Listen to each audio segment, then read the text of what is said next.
Bismillahirrahmanirrahim. Alhamdulillahi wassalatu wassalamu ala rasulillahi. Allahumma salli ala Muhammad. Allahumma la ilma lana illa ma'alamtana innaka antal alimul hakim. Pada sesi ini kita akan membahas susunan kalimat dasar yang merupakan pembahasan yang paling penting dari metode tatbiki jilid 1 ini. Karena struktur kalimat dasar pada pembahasan kali ini adalah titik fokus dari tatbiki jilid 1. Dengan target pelajar bisa menyusun kalimat dasar bahasa Arab. Ya, targetnya adalah pelajar bisa menyusun kalimat dasar bahasa Arab, percakapan, dan menerjemah Al-Quran per kata. Kemudian selanjutnya kita akan mempelajari jumlah. Ya. Sebelumnya kita telah mempelajari pembagian kata dalam bahasa Arab dan pembagian isim, fi'il, dan juga sedikit menyinggung huruf. Jumlah atau kalimat ya, yang merupakan susunan kata terbagi menjadi 4. Ya, supaya memudahkan pelajar pada metode tatbiki ini, terkhusus menggunakan metode tatbiki ini, maka kita membagi jumlah atau kalimat terbagi menjadi 4. Yang pertama adalah jumlah ismiyah, kemudian jumlah fi'liyah, kemudian jumlah dzarfiyah, kemudian jumlah syartiyah. Apa itu jumlah ismiyah? Jumlah ismiyah adalah kalimat yang diawali dengan isim. Ingat, kalimat yang diawali dengan isim. Isim itu kata benda. Ya. Contohnya adalah hadza qalamun. Hadza ini adalah isim. Ya, namanya adalah isim isyarah. Hadza isim isyarah merupakan bagian daripada isim ma'rifat. Jadi salah satu yang mengawali jumlah ismiyah adalah isim isyarah. Ya. Hadza qalamun. Hadza isim, qalamun isim juga. Ini adalah sebuah pena. Kemudian yang kedua adalah jumlah fi'liyah. Jumlah fi'liyah kalimat yang diawali dengan fi'il. Kalimat yang diawali dengan fi'il, entah itu fi'il madhi, fi'il mudhari, atau fi'il amr. Contohnya adalah yanamu Muhammad. Yanamu tidur. Ini adalah kata kerja, fi'il. Muhammad sedang tidur. Jumlah ismiyah fi'liyah adalah kalimat yang diawali dengan fi'il. Contohnya adalah yanamu Muhammad. Kemudian jumlah dzarfiyah. Jumlah dzarfiyah adalah kalimat yang diawali dengan harfu jar. Harfu jar sudah kita bahas, disinggung pada pertemuan video kedua. Kemudian atau diawali dengan dzarfu makan, kata keterangan tempat. Contohnya adalah fil madrasati talibun. Ya, fi ini adalah harfu jar. Ya. Harfu jar mengawali kalimat.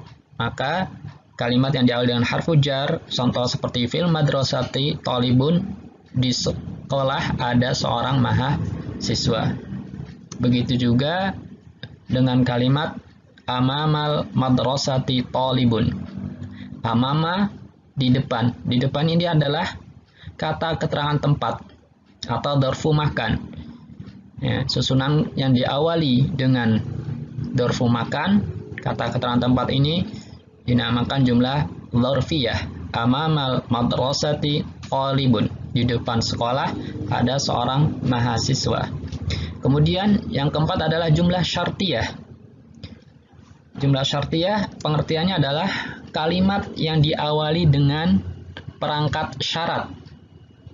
Kalimat yang diawali dengan perangkat syarat. Contohnya apa? Man yata'allam yanjah.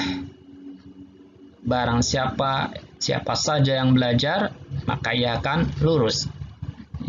Ini adalah jumlah syartiyah. Insya Allah keempat jumlah ini akan kita terangkan satu persatu di sesi-sesi berikutnya, dan pada sesi kali ini kita hanya menerangkan jumlah ismiyah saja. Selanjutnya kita akan membahas singkat tentang jumlah ismiyah.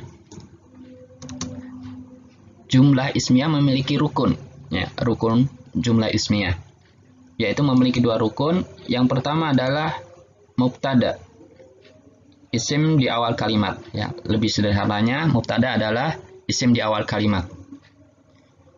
Kemudian yang kedua adalah khobar. Ya, khobar adalah isim yang melengkapi bersama mubtada dalam susunan kalimat sempurna.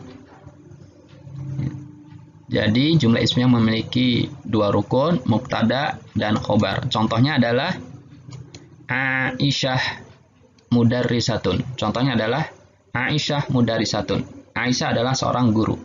Ketika kita hanya mengucapkan Aisyah saja, maka kita tidak paham kenapa Aisyah. Maka perlulah kita datangkan untuk menyempurnakan kalimat Aisyah tersebut, kata Aisyah tersebut agar bisa dipahami, kita datangkan khobarnya mudarrisatun. Maka kedudukan khobar ini melengkapi bersama mubtada dalam susunan kalimat sempurna sehingga bisa dipahami. Aisyah merupakan isim alam, dan isim alam bagian daripada isim ma'rifat.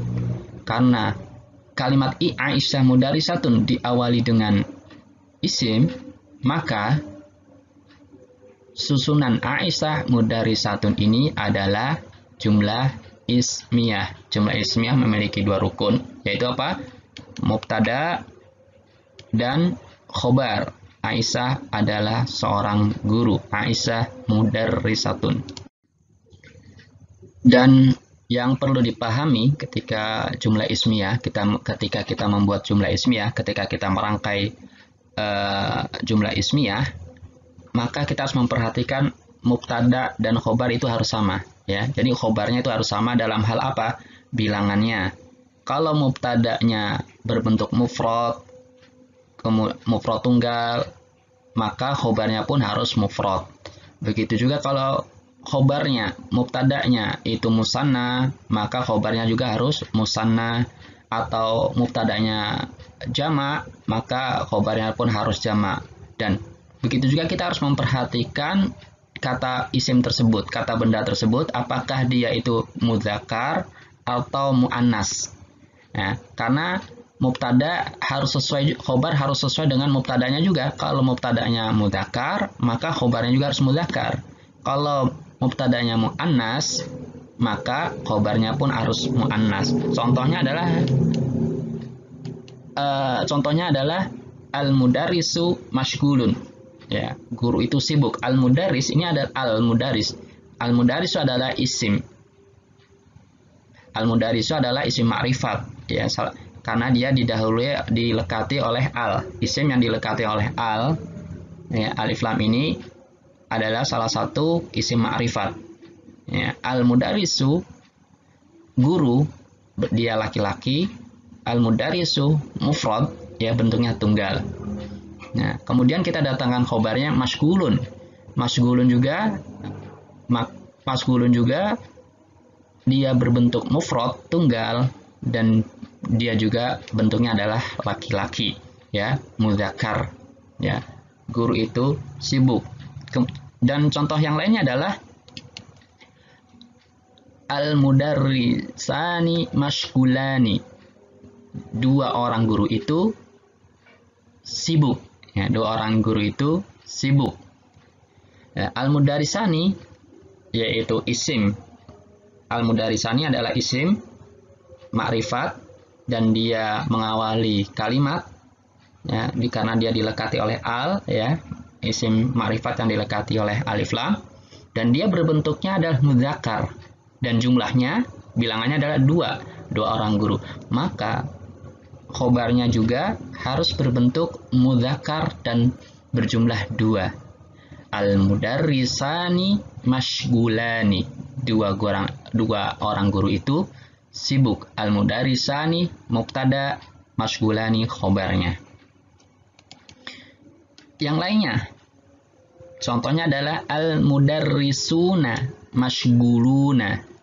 Guru-guru laki-laki itu adalah sibuk. Guru-guru itu sibuk. Al-mudarrisuna adalah jamak mudzakkar salim.